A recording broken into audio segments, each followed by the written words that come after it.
Day 2. So, later siguro, you can have the itinerary na.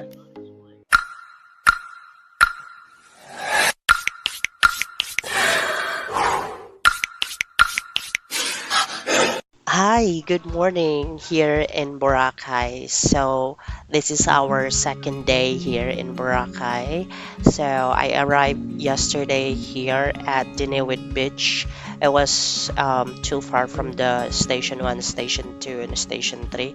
I think this is the last part of the island. Ito yung pinakadulo, parang ganon siya.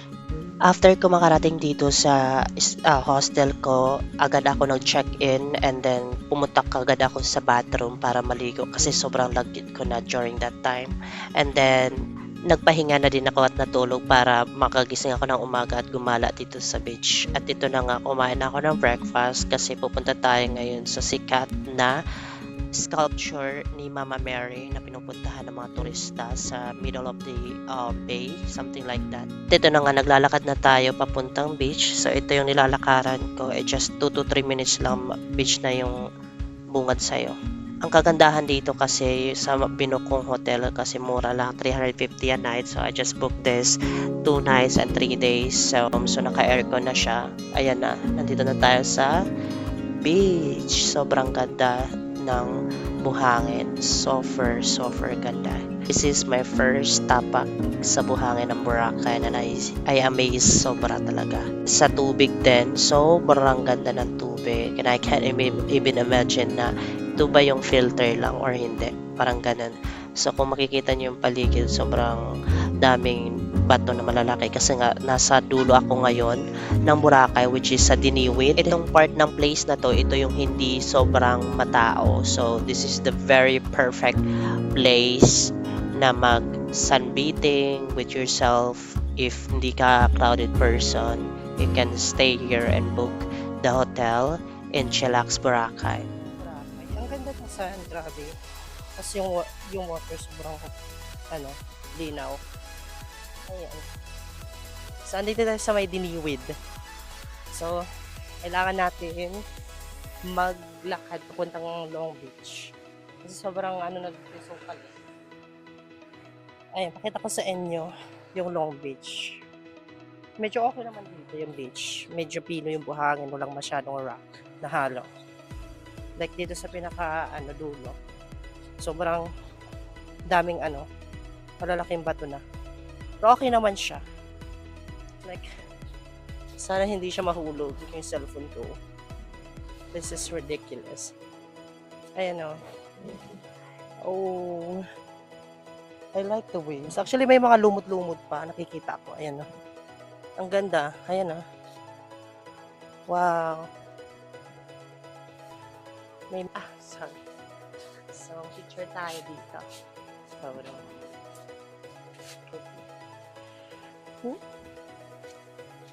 Okay po. Si Mama Mary. I like the view here. Can you see me? You guys see me here? Hi! Sandito tayo.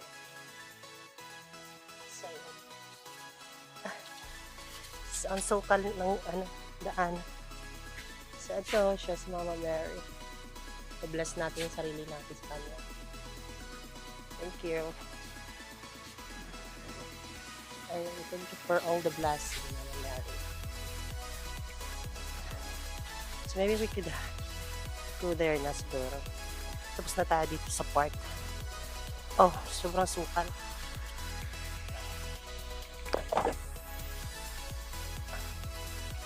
Alright. Guys, can you see me? I'm not sure. I'm not fun using tripod. I prefer handy. Anyway, going back to the place. Well, actually good naman siya. Yun yung Long Beach. Doon sa pinaka-dulo. Yun o. Nakikita nyo doon. Ayun. Nakikita nyo yung Long Beach. Ayun o. So ba? So punta tayo doon. Very, pala siya, very friendly sa walking. Hindi siya sobrang hassle. Like kung gusto mo mag-spend your time with your friends walking around at the seaside, this is the perfect place for you guys. Boracay. Madami kang makikita mga rock formation. At the same time, you will see how beautiful the water is. And then, makikita mo din yung Long Beach kung gaano kaganda din. So, I'll show you guys how beautiful the Long Beach is also. Well, wala tayo ngayong sunrise. Sobrang sobrang maulap. But sobrang ganda. I'll try to make a photo here. Tingnan mo. Take a photo. Actually, hindi ko nadala yung yung parang pampindutan. Maganda sana kung may pampindutan para mag-take ng picture. But we'll do this like this na lang. Ayan. Nakikita nyo ako. But anyway, init. Yeah. Very lang, cozy lang yung atake. Pero ang ganda siya sa sa mga editing. We're going to Long Beach na. Wow. Sobrang hindi maalot ngayon. I like it so much. Grabe. It's very fantastic to see the island view where I'm at right now. I can't imagine how beautiful the Philippines is. Because this is my first time traveling outside of my comfort zone in my place in Quezon City in Samar. Well, actually in Samar, we do have their beautiful beaches also. We call Makati Island. It's located in Sulat, Eastern Samar, which is island din siya. Maganda din siya celebrate for birthdays, parties, and all. Kasi siya, very friendly siya sa tao din, yung place. Ang kinaibahan lang kasi is that may part siya na area na medyo sobrang rocky yung sand na masakit sa paa pag tinatapak mo like this. If you can see that. Yan, ganyan siya. Pero hindi kagaya dito sa Boracay na some part of the some part ng may buhangin, may rock lang. Pero the rest, siguro sabihin natin 95% yung sobrang pino. 5% naman yung medyo may konting mga rock. But I like the beach so much. Talaga. Ayan. Oh my God. This is it. Look at that. Oh my God. Oh my God. Okay, I can imagine how really beautiful the Boracay is. When it comes to water, I would say 100%. Very, very clear. Alright. We're here actually. You see that? Sobrang ganda niya, grabe. Lahat na lang siguro lang sinabi ko dito papuri para sa Boracay. Well, actually, this is my first time. That's why I'm referring you guys to go here. If you're looking a place to stay or to chillax, to relax yourself. And not only yourself, but your whole friends and family, you can go here in Boracay. It's very cheap than the other places here in the Philippines, local places that tourist spot then. But I would say, kung mangyari man mag-book kayo ng flight, I much preferred if you could guys book it ahead of time because it will less your finances also. Because as per my experience booking a reservation, the round trip flight, it cost me a lot of money. And yeah, I planned this January then. So binook ko siya January pa lang.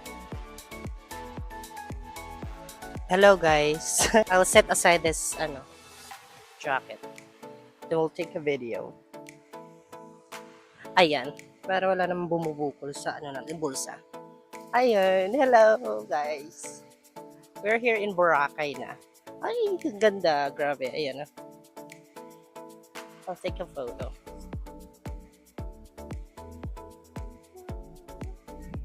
Okay. That's for a thumbnail, guys. Pero I like the talaga. I like the sea. But anyway, overall 100% very well.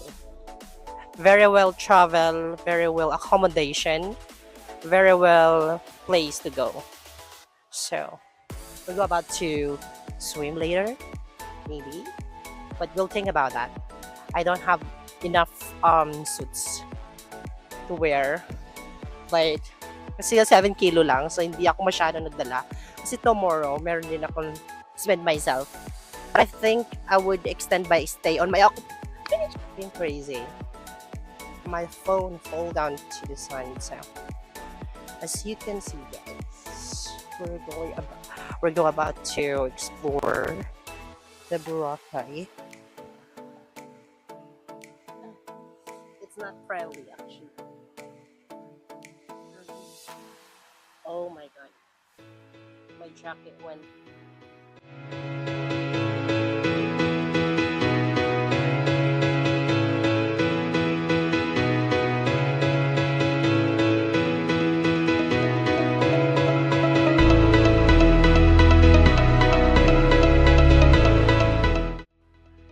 Sobrang chilok, sobrang ganda dito. I can't wait to go back here again.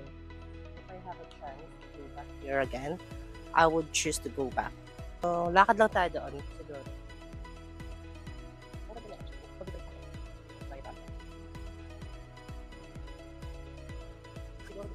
Later. Don't mind my face, guys. Sobrang haggard ko. Ganun talaga. Pag walang nag-aalaga, haggard. Tingnan mo, oh, ang daming itim-itim. Diba? But it's okay. As long buhay tayo, tapos kumikita tayo ng pera, walang problema. Ang ganda ng ano doon sa likod, accommodation. Soon, kuha tayo ng accommodation na mahal. Pero in the meantime, kailangan natin mag-budget friendly muna. Kasi hindi natin afford yung mga, premium hotels out here. Premium hotels here in Boracay. But we'll do that soon once we go back here. We're going to plan that ahead of time. Wow.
Ayun, 150 lang daw, narinig ko.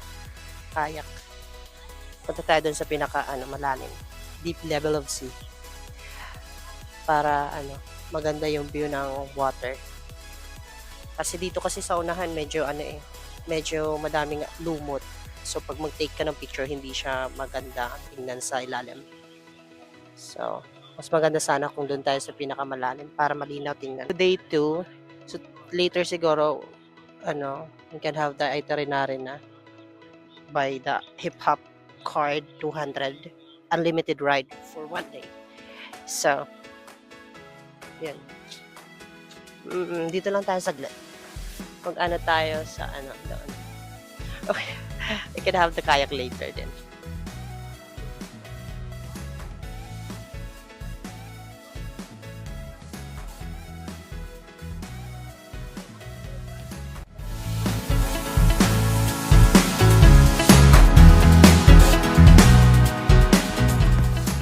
So, yun na nga ay tapos na tayo pumunta doon sa sculpture ni Mama Mary sa gitna ng dagat. So, we're about to go home na sa hostel natin kasi magcha-charge tayo ng cellphone kasi lowbat na. Kasi nadala ko tong cellphone ko, mga 60% lang siguro. So, I just woke up in the morning around 6 a.m. and time check, it's already 10 a.m. in the morning. So, 4 hours ko na siyang ginagamit while taking a video and photos. So, kaya nalulubat na siya. So, ayun, thank you so much guys for your supporting me all throughout of my vlogging journey since then when I was starting doing my vlog year 2020. Nandiyan kayo lahat and maraming salamat. We'll continue this vlogging journey again this year of 2026. Uminto man tayo pero magpapatuloy pa din tayo sa pag-vlog at samahan niyo ako sa aking small content creation journey. And if you are new to my YouTube channel, don't forget to like, comment, and subscribe and hit the notification bell for more update videos. Kita nyo guys, we're heading to our hostel na because we're about to going to Lobat na kasi it took us 4 hours to use our cell phone for videoing, taking pictures, and siguro napagod din siya. And I haven't charged my what do you call this one? My power bank because I don't have charger. I forgot to bring my charger, so that's why lobat lang siya hanggang sa pag-uwi ko sa Manila. And then, yun lang guys, kung makikita nyo, sobrang linaw ng tubig. It's turquoise water. As you can see, ayan, diba? Sobrang linaw talaga. Sobrang sarap maligo. But for now, we're not going to swim kasi we have more time to spend ourselves and do other things out there. So yun lang. So sobrang daming tao, crowded ngayon sa daanan. So gusto nyo ba maligo dito? So sobrang linaw at turquoise ng water. Sobrang sarap maligo talaga. Kung napadpad ka dito sa last part ng video na to, I wish na sana makapunta ka din dito sa Boracay Zone. Not now, but sipagan mo lang sa trabaho at balang araw makakapunta ka rin dito sa pinapangarap mong lugar, which is sa Boracay. So much things to enjoy here, guys. I swear to God. And look at that water. Thanks for watching, guys. Bye for now.